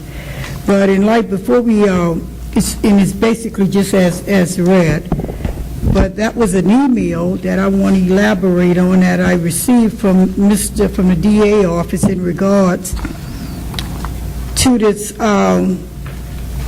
to this legislation. He had concerns about the CDBG money, and he wanted to make sure and like to instruct me to not to even address any CDBG money or spend any CDBG money that possibly would be, that was allocated to the DA building, to the renovation of the DA building. Well, in light of his request, I contacted Ms. Hilda Lott, and this is her brief response, because, you know, I'm up to the point where I don't know why Mr. Valet feel that he needs to monitor our budget so closely. But she says, Ms. Audrey, in answer to your question you posed today in our telephone conversation, the ordinance that I've asked you to sponsor is HUD CDBG funds that the state has added to the PAP program. It is coming directly from the Office of Community Development / Louisiana Housing Corps and is not tied to or being moved from any other CDBG or LRA funds currently held by the parish. It is not coming from the unallocated CDBG funds, former DA building. Should you require further clarification, please do not hesitate to call. Well, I don't see a need to call Mr. Valet, but I just wanted to clarify that on record. This is money for continual elevation. So I hope that clears up the matter for Mr. Valet. Thank you. Any questions or comments from the table?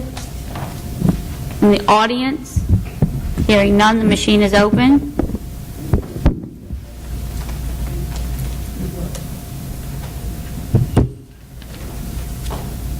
Legislation passes 5-0 with an abstention from Councilmember Black. Next item. J, an ordinance to amend the five-year capital improvements plan, upgrade Ironton Park project, and otherwise provide with respect thereto. Ms. Salvant?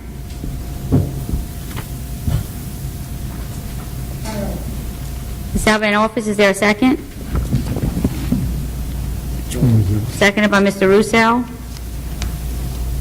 Ms. Okay. Salvant? This legislation is self-explanatory. It's just to improve the situation down at the Ironton Park with the concession stand. There's need for some utilities, some additional components inside the concession stand, like stove and air conditioning and different things of that matter. If you notice, in the last couple of times I've came to you guys to consolidate some of my line items within my budget, whereas I can replace a lot of items that was destroyed at Ironton Park as a result of Hurricane Katrina. I'm nowhere near of replicating what I had there.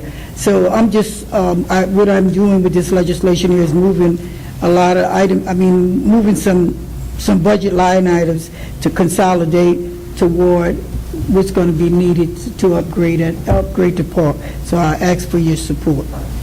So just so the public can know, this is taking $1,820 out of your District 7 general fund Yes, to be allocated to the Ironton Park Yes. project. Any questions or comments from the table? Audience?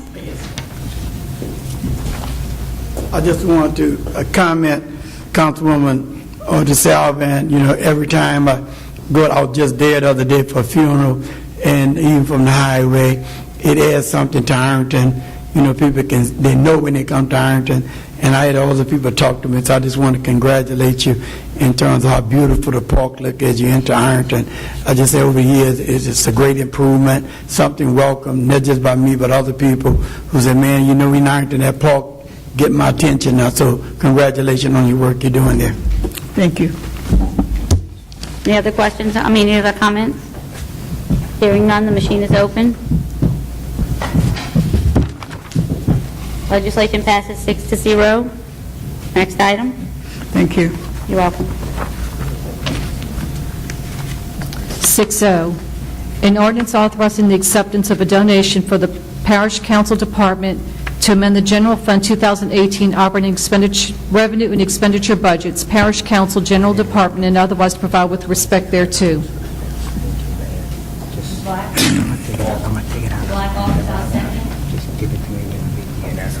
As read. Office as read. This is a donation from the Police Jury Association of Louisiana in the amount of $2,500. This is our year to host the annual event for the Police Jury Association, and each year $2,500 is allocated to the hosting parish. Questions or comments from the table? Audience? Hearing none, the machine is open.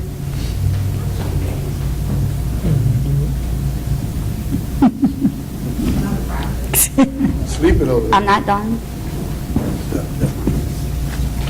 Legislation passes 6-0.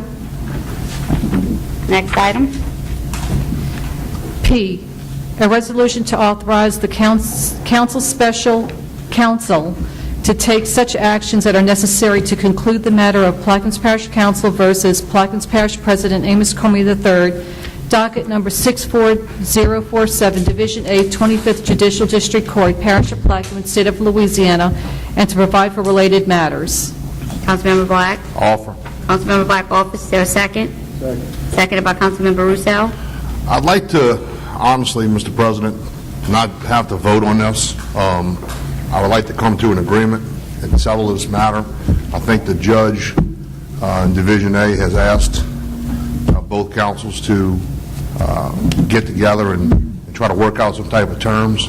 I think we've bent over backwards to try to accommodate the administration to help with that move. I mean, you know the history of it. The council passed a resolution having you move to Building 100, probably nearly a year ago, maybe more. We had to file a mandamus. The 25th JDC pretty much gave us that authority. Fourth Circuit agreed. You guys filed a writ at the Supreme Court. They denied to hear it, so it went back to the 25th. So, I mean, I think the legal issues are pretty much run through its course. I mean, I think we've all agreed that the council has that authority, and it's the council's wishes for you to relocate to Building 100. I know Mr. Barbay had mentioned in the paper that he had lack of resources and lack of manpower, but it'd be too big of a move. We had some discussions. I think that's contradictory, that statement, because if you have a lack of manpower, then you probably don't have a lot of people to move. So I'm not sure if that's correct, Mr. Barbay, or not, but I would like to just try to get this thing settled here. Well, we don't have to vote on this thing to have Mr. Garrett go back to court and file anything else against this administration. I mean, all the council's asking is for the administration to move.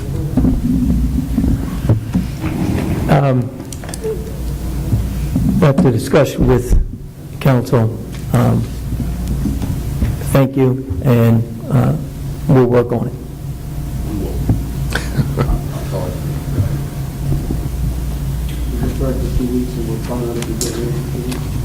Yeah, I tell you what, I mean, if you guys can come up, this would be my ask, to come up with, within the next 2 weeks,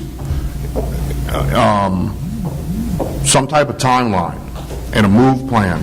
I think Mr. Burt used to do this for a living, and he mentioned to you guys that that y'all can get this accomplished within the weekend. And I think the IT stuff's already set up there. You already have furniture set up there. I don't think it's a really a big move. I think it'll take a couple days, and I'll even volunteer to come help you. I think Director Giles is getting my old office, so I'm familiar with it. But if you guys can come up with a move plan for us in the next 2 weeks and some timeline, I'll defer this until then, and then if we don't have anything by then, we'll go to a vote. Is that fine? And thank you, Councilman Black, and we will work on it, and I look forward to getting together with you again. I will say, though, at the meeting that I discussed earlier with all the parish presidents, the Jefferson Parish president's on the 7th floor. The mayor of Orleans Parish is on the 7th, 8th floor. All our neighboring parishes, even St. Bernard's on the 2nd floor. And President McGinnis told me that they're looking to buy another building to where they can go up higher. The biggest risk here in Plaquemine is where coastal parish is flooding. And so naturally, it's the concern has been from day one, not to be thick-headed or not to be hard-headed, simply out of concern for emergency-type scenarios to be by emergency operation. But we will get with you. And I just want to answer that question. I really don't want to be condescending, but I think if you are operating on the 2nd floor of the Popich building, because that's the only place you can operate because everything else is flooded, I think we have a little bit bigger problems than having you operate on the 2nd floor. So that would mean that the entire Bell Chase was flooded about 12 to 15 foot. So I doubt you'd be there. Anyway, all right, I'll defer it, and then hopefully we can get together with Mr. Barbee or whoever else, Dr. Giles. Thanks. Item's been deferred. Have y'all came up with a resolution for 6D? I actually called Shane. Can you use your microphone? They said use. Sure. I spoke with Mr. Landry about this, and he said what he had done is he copied the Jefferson Parish policy, which had been approved by DHH. There have been several meetings. He had been very careful to try to limit it as much as possible to whatever was the bare minimum was needed. My only other suggestion would be, if you were worried about it, if you even said, as required by the Louisiana 2012 Plumbing Code, that would be the catch-all, because that includes all of the state law, guidance, regulations, ordinances, etc., on backflow preventers. So if you're concerned about it, that would surely pass muster, because it's the state's own rules. So we could amend it just to add a D, as required, or as required by the Louisiana 2012 Plumbing Code. Okay. Thank you for that recommendation. That would be the easy answer. If you, I did say one thing to him, and that was whether or not this was a time crunch, and he said yes, because that we were under orders to get it done. So that's why they were working, trying to get it done. Okay, let's revert back to item 6D, and I'll offer it with changes. An ordinance to require backflow prevention systems for all bona fide commercial properties open to public accommodation and otherwise provide with respect thereto. Okay, I'd like to offer with the following changes. After the word properties in the preamble, insert as required by the Louisiana 2012 Plumbing Code, comma, open to public accommodation, at the request of our legal department. With those changes, I offer. Is there a second? Seconded by Mr. Bartholomew. Any questions or comments from the table? From the audience? Hearing none, the machine is open.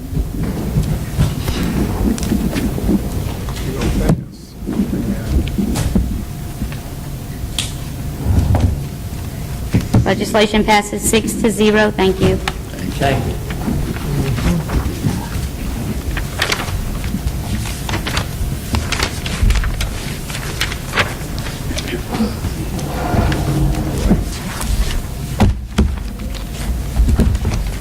Item number 7A, introductions of resolutions wherein suspension is being sought. There are none. Mr. Bartholomew, I'm sorry. Mr. Bartholomew would like to seek a suspension. Do you have that, Ms. Barber? A resolution to appoint and replace a representative for District 1 to the Plaquemines Parish Zoning and Planning Development Board and otherwise provide with respect thereto. Mr. Bartholomew? Yes. I'd like to offer a suspension, to suspend the rules to vote on this legislation. He offers, and I'll second for the suspension. The gentleman that was serving has never shown up at a meeting. We got to vote to suspend the rules first. Yeah, I'm just saying what it's for. Why are we doing it? Okay. I do it for see. Yeah.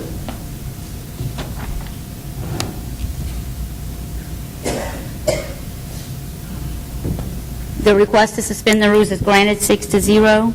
Ms. Barber, can you now read it? A resolution to appoint and replace a representative for District 1 to the Plaquemines Parish Zoning and Planning Development Board and otherwise provide with respect thereto. Mr. Bartholomew? Yes, I offer. Bartholomew As offers. written, I gave it, pass everybody a copy of it out to you. And Joe Frederick is the I'll one that- second. Ma'am? I'll second. I know you second. I'm just saying the person we replace, Mr. Joe Frederick, going to be the new member of the board. He's placing Antonio Alfonso. He will be replacing Antonio Alfonso. Any questions or comments from the table? From the audience? Hearing none, the machine is open.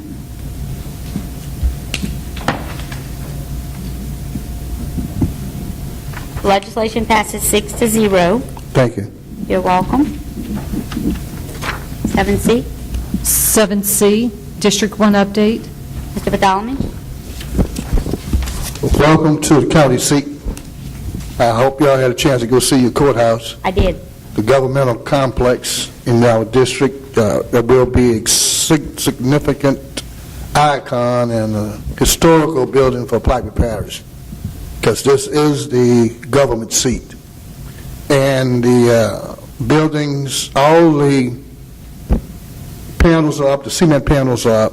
Now just waiting to finish closing in with the metal panels. They done put the plywood in posture. And also the glass panels on the front section which faces the store. I guess that's where the glass is going to go. And we had a problem earlier during the week, last week, Friday. No, that was this week. The fire marshal was needed to come in and inspect some of the infrastructure that was put up in the building, and he never had shown up. So through Representative Leopold assistance and Senator Carter, we were able to encourage the state fire marshal to send the guy down the next day to inspect those areas that need to be inspected so they can continue to move forward. So it was done expeditiously. So again, I want to thank Mr. Carter and Mr. Leopold for making sure that fire marshal came down that day to do what they needed to do. It didn't slow up the process at all. So we're back on status, and we look like we might be there before December. So, and I'm hoping that the ferry, the bridge, the ramp on the ferry will be done by that time. So we're waiting on the engineer to get all that in place, because everything else is in place now, ready to be developed. So we're hoping that can get started very soon. And I don't know, Mr. President, you may need to look into the land where the existing ramps are, whether or not we own them. And if we don't, I think we need to locate property where we do own, especially we own in front of the courthouse, and we own by the water plant at West Point Lahatch. We own that area as well as being parish-owned property. So if it's on private-owned land, so we need to consider moving that and looking at that, rather than building the new ramps on somebody else's property, build it on parish-owned property. Is that on the downriver side or the upriver side? I want to check on both sides, I don't know, on east and west side. Now, it wasn't my understanding, someone said that the west side doesn't belong to us, but no one said that they didn't know anything about the east side. Now, I know well, some of the property on the east side is Labrano And they used to call it, man, it was a Brasi that had owned that. So, but I don't know who, if they had donated that piece of that levee in front of that property for a ramp or not. So we need to check that out. That way we wanted to pay any rent like we do in Belchase.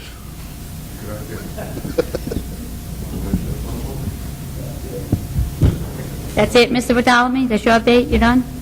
Yeah. Okay. No, I'm fine. I just... 7E, please. District 2 update, Councilmember Black. Black? I'll yield to He's Mr. also Bartholomew. instrumental in the in helping us get this stuff done Thank as you. well. So I want to just let y'all know that even though he's from the West District 2, where everything at, he still help us on the southern end. Huh? What'd you say? About the as Said I was acquisition of the instrumental. land. Instrumental. Help us out to get the land, get the money. You said Mr. Black was instrumental in doing what? Help us get the money. He said. And not just get the budget, make a recommendation to the administration to go find land so we can put the ferry landings on both sides of the river before we have to close them down and we stop operations when courthouse opens. So, There's still hope. always hope. All right, my turn? Yeah, yes, sir. All right, just a couple things in District 2. Had a conversation from PAWS. They were complaining again about the air filters. I'd like to try to get together with you, Director Giles, and legal, and folks from PAWS and maybe the health department, and kind of find out what's the protocol, because I'm not sure if they should be changing those things or maintenance, but I know you guys are well overworked, and you probably don't have time to get to those small type of filter changer items as often as you'd like to. So if we can probably get together, and if we have to fund, that budget more to get outsourcing for that particular facility, then we'll figure something out. I don't know, but I'd like to get together within the next couple of weeks.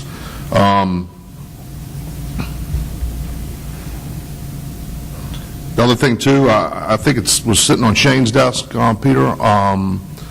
We're looking to do an agreement with the school board. We have a piece of property behind PAWS. It's around 10 acres of land. We wanted to cut out about 5 acres. The school board was looking to use it for parking for the new expansion of the primary school.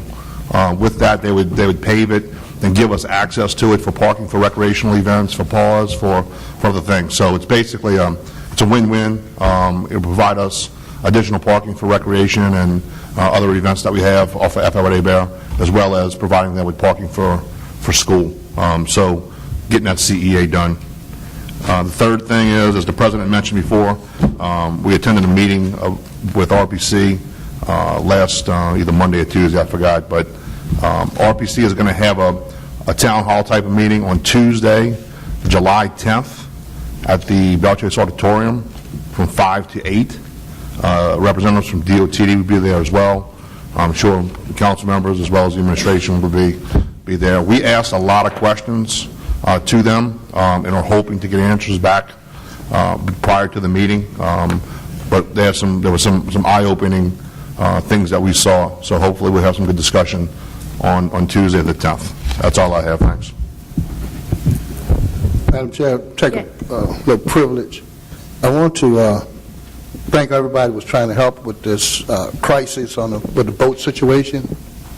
Appreciate everything the boat is running, and I appreciate all the council members' support on getting finances in order so we can put this thing into operation. And the people you utilize that, I want to thank you, the council, very much for their assistance in getting this done, because it brought the opportunity for them to go back to work, a lot of people, and it also saved the employees with the sheriff department a whole lot of money. Started making that big old loop all the way around and go all the way back. And I was surprised. I thought you was going to catch the boat today yourself, as being very instrumental in supporting, and to see how easy it would be to come across on the east side with the boat. And anyway, but I want to thank all of y'all for y'all support on that project. Thank you. Item 6F is going to be withdrawn, so we'll be moving on to item 8. Discussion by Grand Bayou Indian Village Tribe. 8. Oh, I'm sorry. We did that already. Approval of minutes from June 4, 2018 meeting. Offer. Offered by Mr. Bartholomew, seconded by Mr. Black. Approval of the minutes. Machine is open.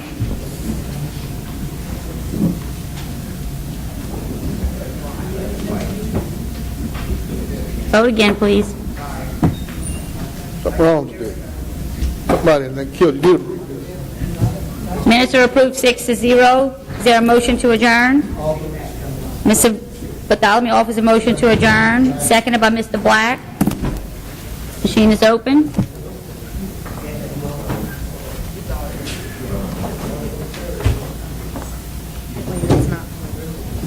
Meeting is adjourned at 3:24 p.m.